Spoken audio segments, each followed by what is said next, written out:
the grief we can't run from and why we should embrace it. I will not say, do not weep, for not all tears are an evil. J.R.R. Tolkien, The Return of the King.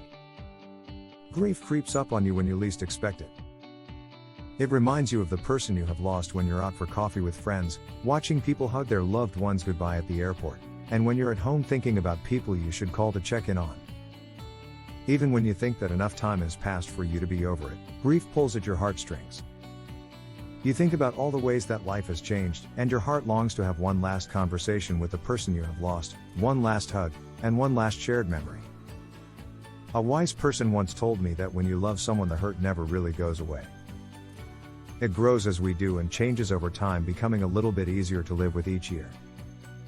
Grief is not something we can run from. I know this now from trying to run, hoping I would never have to feel the pain I was carrying deep within my heart. In November of 2020, I lost my godfather, a person I loved and cared for deeply. I also learned about my estranged father's death when I Googled his name. The reality that my estranged family had not had the decency to tell me of his death stung. I also lost people I had known and were connected to in my community. The news of these deaths hit me with an initial shock. They did not seem real. For a day after discovering the news of each loss, I found myself walking around in a blur, unable to eat or sleep. The next day I was able to force myself to function again. It was as if the people I had lost were not really gone. When friends and family learned of the losses I had faced, they reached out to me and offered support.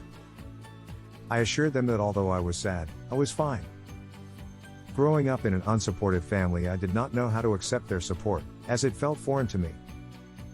So, to avoid talking about my feelings and facing my pain, I turned the conversation back to them and asked about their work and/or their children. Slowly, people stopped asking how I was doing or how I was feeling, because on the surface I seemed more than fine.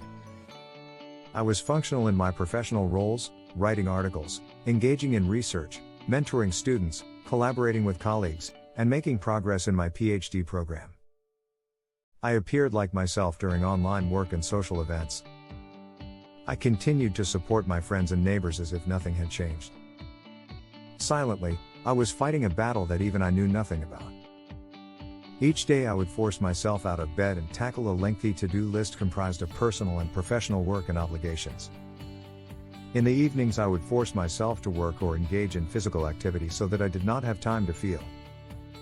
In the initial darkest moments, I convinced myself that if I kept going, kept moving forward, I would not have to feel the pain I carried in my heart. I became more productive than normal. I wrote more academic and non-academic articles, I volunteered and provided support to online communities, and I readily volunteered to edit colleagues' work. In the few moments of downtime I gave myself each day, I would either sit blankly staring at my computer or find myself crying. I couldn't feel sad. I did not have time to feel sad. I needed to keep going, I told myself. The pandemic made it easier to live in denial about my losses and pain because normal rituals associated with death, like funeral services, had either been postponed or restricted to a select number of individuals. Perhaps if these rituals had been in place, I would have been forced to address my grief in a healthier manner. I continued to run from my pain by adding accolades to my resume and taking on as many projects as I could find.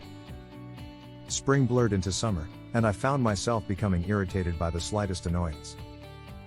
Sleepless nights and reoccurring nightmares became normal. I had less patience for my students, and I struggled to be there for the people who needed me. I found my mind becoming slower, and by the end of June I was struggling to function.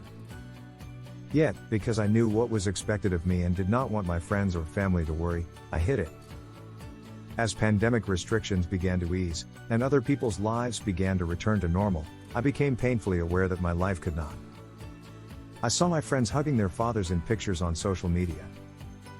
Friends recounted seeing family for the first time in over a year and shared pictures of them hugging their loved ones.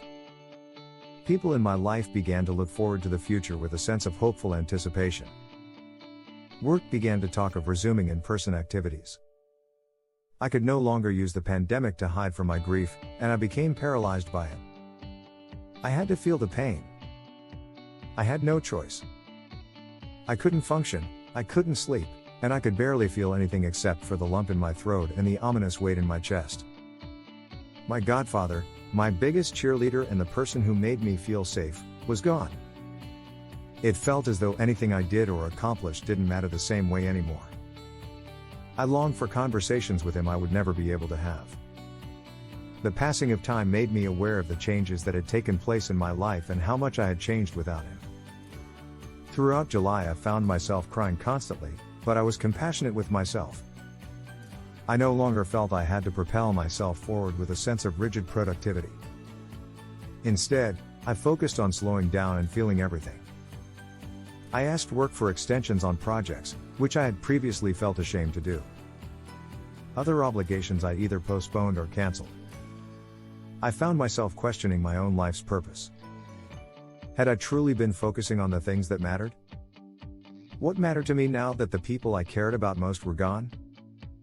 How could I create a fulfilling life for myself? There were days I didn't get out of bed from the weight of my grief. Yet there were also days when I began to feel again, feelings of sadness, peace, joy, and even happiness that I had been repressing for months. I allowed myself to cry when I needed to or excuse myself from a social event when I was feeling triggered. When feelings of longing washed over me, I accepted them and acknowledged that a part of me would always miss the people I had lost.